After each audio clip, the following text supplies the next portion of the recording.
আমার ছোট্ট ছোট্ট সোনামণিরা, তোমরা আছো তো? আমি মৌমিতা দি, আর তোমরা শুনছো তোমাদের প্রিয় স্টোরি উইন্ডো।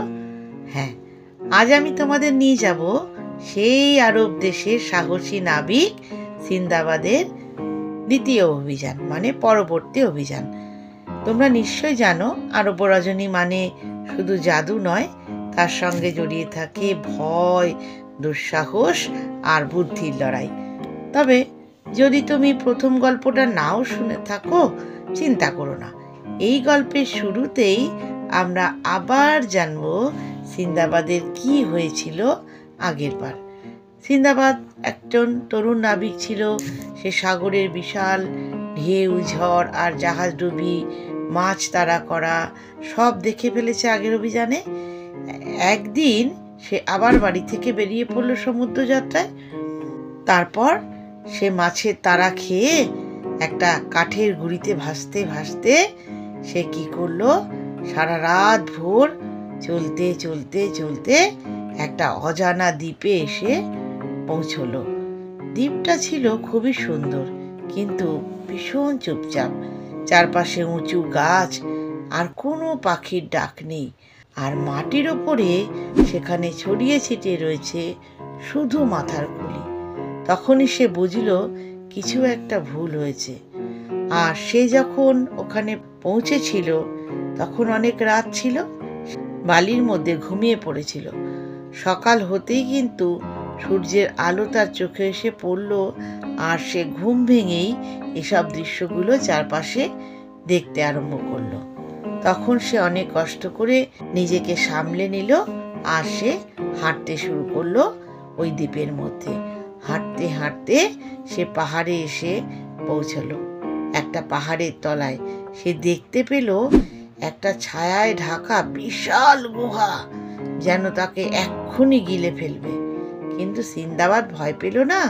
সে জানতো শুধু সাহসী পারে বিপদ থেকে তাকে বাঁচাতে।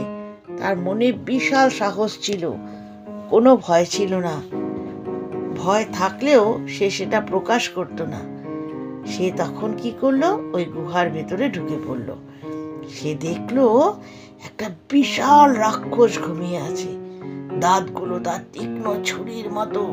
তার চারপাশে ছড়িয়ে আছে মানুষের হাড়গোড়। এমন সময় কিছু লোক সিন্দাবাদকে ধরে নিয়ে গেল।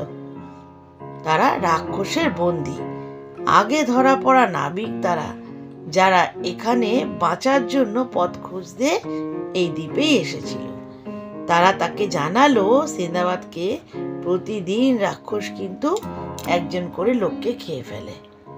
সেই রাতেই সিন্দাবাদ একটা পরিকল্পনা করলো। সে গুহার একপাশে কিছু শুকনো কাঠকে দেখতে পেল।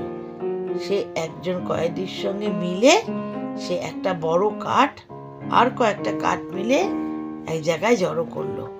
রাক্ষস যখন ঘুম থেকে জেগে উঠলো, আর সে ছুটলো সিন্দাবাদের দিকে। নতুন লোক তাকে সে এক্ষুনি খেয়ে ফেলবে। ঠিক তখনই সিন্দাবাদ সেই আগুনের কাঠ ছুঁড়ে দিল রাক্ষসের চোখের দিকে। রাক্ষস চেঁচিয়ে উঠলো, গুহা কাঁপিয়ে দৌড়ে বেরিয়ে গেল রাক্ষস, আর পড়লো গিয়ে সমুদ্রের জলে।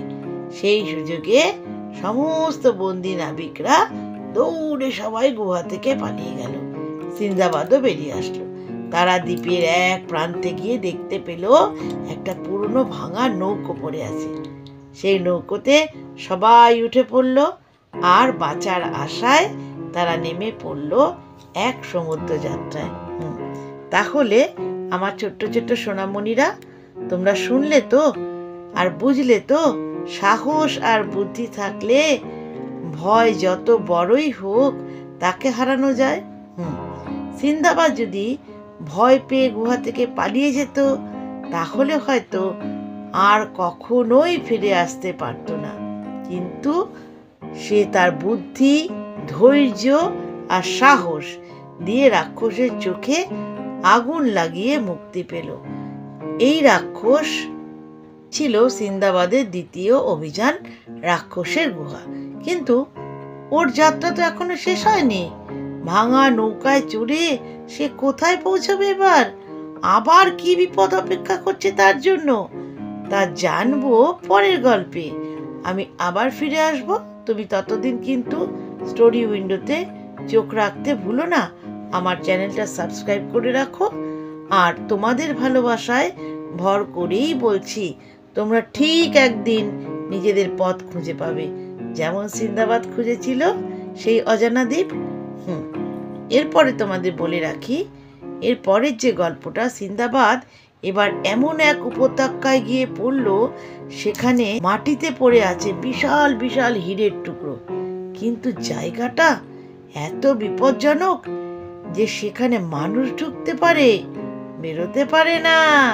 হ্যাঁ, সেখানে বিশাল এক দৈত্য পাখি থাকে, তার নাম হচ্ছে রোক, যার ডানার ছায়ায় আকাশ অন্ধকার হয়ে যায়। সেই রোক পাখিকে বুদ্ধি করে ব্যবহার করে সিন্দাবাদ হীরের বস্তা বেঁধে উড়ন্ত পাখির সঙ্গে বেরিয়ে আসে। আসছি পরবর্তীতে সেই গল্পে। আজকে এই পর্যন্তই আমি তোমাদের কাছে শোনালাম।